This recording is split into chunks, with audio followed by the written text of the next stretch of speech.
দেৱাল লিখি বিজেপি দলৰ আচলতে প্ৰচাৰ কাৰ্য আৰম্ভ হৈ গৈছে।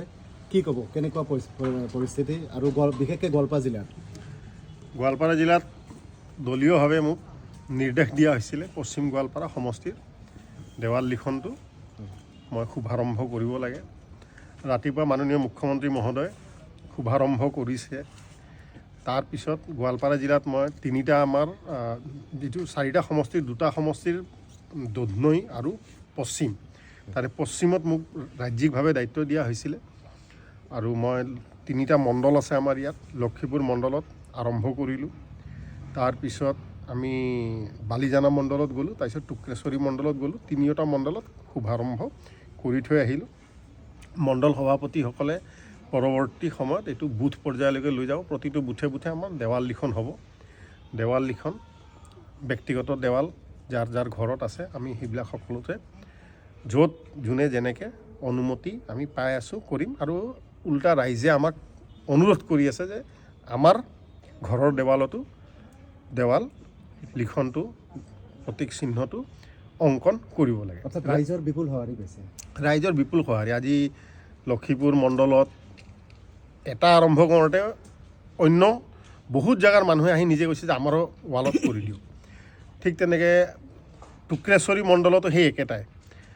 তাৰপিছত আমি বালিজানা মণ্ডলতো গৈছোঁ। গতিকে একেদিনাখনতো গোটেইখিনি সম্ভৱ নহয়। আজি শুভাৰম্ভ কৰিছোঁ, কিন্তু ৰাইজে আমাক উপযাচি কৈ আছে যে আমাৰো ৱালত আপোনালোকে দেৱাল চিহ্ন বিজেপিৰ অংকন কৰক। গোৱালপাৰা জিলাখনত আচলতে দেখা গৈছে যি আচলতে নিৰ্বাচনী যি প্ৰেক্ষাপট, নিৰ্বাচনটো আহি গ'ল। নিৰ্বাচনৰতো বিগুল আমাৰতো প্ৰধানমন্ত্ৰী ডাঙৰীয়া আহি গ'ল, অমিত শ্বাহ ডাঙৰীয়া আহি গ'ল, মুখ্যমন্ত্ৰী মহোদয় সিদিনাখন দুধনৈত আহি গ'ল। আকৌ পশ্চিম গোৱালপাৰা সমষ্টি বিজেপিৰ যোৱা 5টা বছৰ, যোৱা কেইবাবছৰত বিজেপিৰ বিধায়ক হোৱা নাই। এইবাৰ কি ভাবে আপুনি?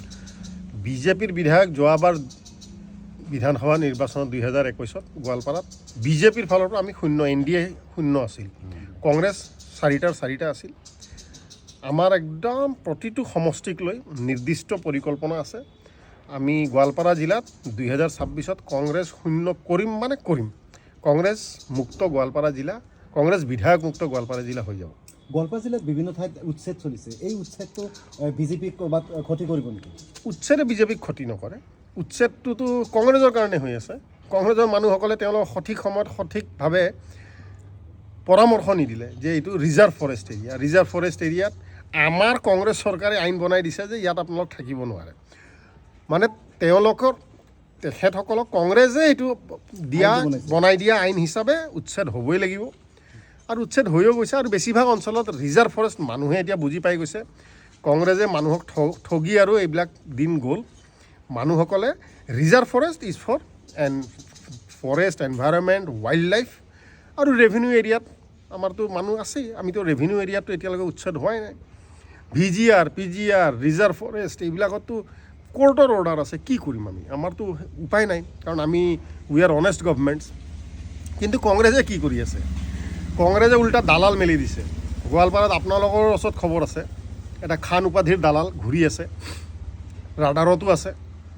সেই মানুহৰ পৰা উচ্ছেদিত মানুহবিলাকৰ পৰা ধন সংগ্ৰহ কৰি আছে। ধন সংগ্ৰহ কৰি কয় যে আমি মাটিৰ পাট্টা দিম। কোনো মানুহ, সকলোৱে কৈ দিছোঁ, মাটিৰ পাট্টা দিব নোৱাৰে। মাটিৰ পাট্টাৰ ৰাস্তা এটাই, DC অফিচত যাওক, বসুন্ধৰা ফৰ্ম লওক, এপ্লাই কৰক, তাৰ যোগেদি আপোনালোক মাটিৰ পাট্টা পাব আৰু আমিও সহায় কৰিম। দুখীয়া মানুহক আমিও সহায় কৰি ভাল পাম। কিন্তু আপোনালোকে এই দালালবিলাকক ধৰি ইয়াক পইচা দি তাক পইচা দি দুখীয়া মানুহ, এনেও হাইকোৰ্টৰ অৰ্ডাৰ, সুপ্ৰিম কোৰ্টৰ অৰ্ডাৰ অনুযায়ী আপোনালোকক উচ্ছেদ কৰা হৈ গ'ল, প্ৰশাসনে কৰিছে। আমি ভাৰতীয় জনতা পাৰ্টি আপোনালোক সহায় কৰিম প্ৰয়োজন হ'লে দুখীয়া মানুহক। লক্ষীপুৰ অঞ্চলত উচ্ছেদ হ'বলগীয়া আৰু আছে নেকি? নাই, এইবিলাক বস্তুটো কি হয়, এতিয়া হাইকোৰ্টৰ অৰ্ডাৰ মতে কোনকেইটা এৰিয়া পৰিছে এইটোতো এতিয়া মই গম নাপাম, এইটো প্ৰশাসনক সুধিব লাগিব।